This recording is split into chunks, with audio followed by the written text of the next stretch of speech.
So, usually when you walk into, a high-end sports bar or a sleek boardroom, you just see these massive glowing 4K screens that are like practically floating on the walls. Right, and we expect it to look like absolute magic. Exactly. No wires, no bulky power bricks, just pure, crisp video. Yeah, we demand that clean aesthetic. But behind the drywall, I mean, it's usually just a chaotic tangle of cables and, well, compromises. Which brings us to today's deep dive. Our mission today is decoding a spec sheet we have from HDTVSupply. Yeah, for a device that prevents that exact cable nightmare. Right. It's called the Javelin AT-PS-POE, a HDBaseT mid-span power supply. And while it sounds like a total mouthful of AV jargon, it's actually this tiny $324 gadget. It really is the unsung hero keeping those complex video setups running flawlessly and, doing it without a massive mess of wires. So to really appreciate this little box, we have to think about the core installation problem. Like, say you're putting a new projector in a commercial ceiling. Oh, or a remote display across a massive restaurant. Yeah, exactly. Running dedicated electrical outlets to every single one of those endpoints is, well, it's incredibly expensive. And messy. You have to hire electricians, pull permits, tear up drywall. It's a total nightmare for businesses. It really is.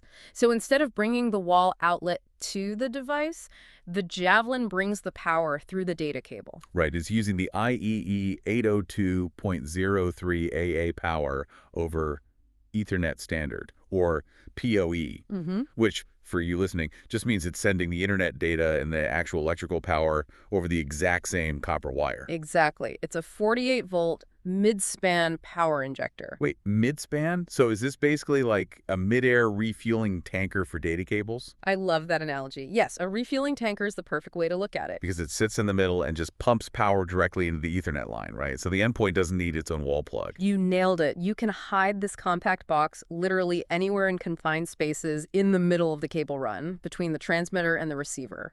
Yeah, and it routes power upstream and downstream simultaneously, which completely eliminates the need for multiple power supplies and drastically cuts installation costs. Okay, but wait, I have a major concern here. Uh-oh, what's that? Well, if this tanker is pumping 48 volts of electrical power in both directions through the same Ethernet cable. The same one carrying the delicate video data, yeah. Right. How does that not just scramble the picture?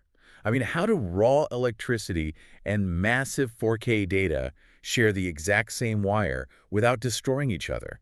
It's actually fascinating physics. They don't interfere because they operate on entirely different frequencies. Oh, so they're separated. Exactly. Think of the copper wire like a radio dial. The electrical power is sitting at a very low frequency on one end of the dial. Okay. And the high-speed video data is broadcasting on a very high frequency at the completely opposite end. Ah, so they pass right by each other without ever really hearing one another. Right, like two different radio stations on the same dial. And that makes total sense. But what about older tech? What do you mean? Like, if I'm blasting 48 volts down the line, won't that instantly fry a standard legacy device that just isn't built for remote power? Oh yeah, the engineers definitely planned for that. Oh, thank goodness. The Javelin has these two independent slide switches right on the unit, one for the incoming line and one for the outgoing line. Well, so you can manually control it. Yeah, you can selectively shut off the power flow in the direction of any older non-PoE gear. Sending power only exactly where it's needed. You got it. It protects the old gear completely. Okay, that's smart. Yeah. But surely throwing a middleman device onto the data line creates a bottleneck for the video signal, right? You would think so, but no. Really? Because the spec sheet says this system handles 10.2 gigabits per second of bandwidth. Which is massive. Yeah. In real-world terms, that's enough data to stream several uncompressed 4K games simultaneously. And yet, it doesn't bottleneck at all. Even while actively managing and routing all that electrical power, it passes that full 10.2 gigabits perfectly. Oh, so no lag or quality drop. None. It easily supports pristine 4K and UHD signals, multi-channel audio formats, and, even full 3D pass-through. Okay, so it handles massive data and protects legacy gear.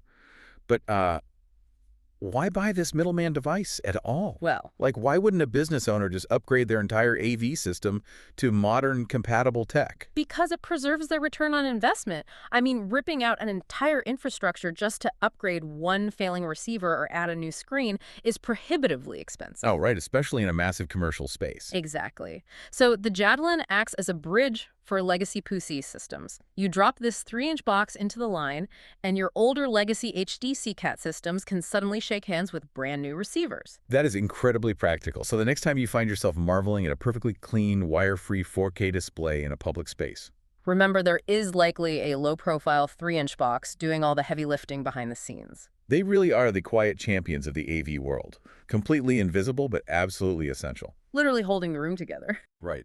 Which leaves you with this thought. If such a tiny, discrete device is required to seamlessly bridge legacy wiring with modern ultra-high-definition standards, what other invisible tech middlemen are quietly holding the infrastructure of our modern world together?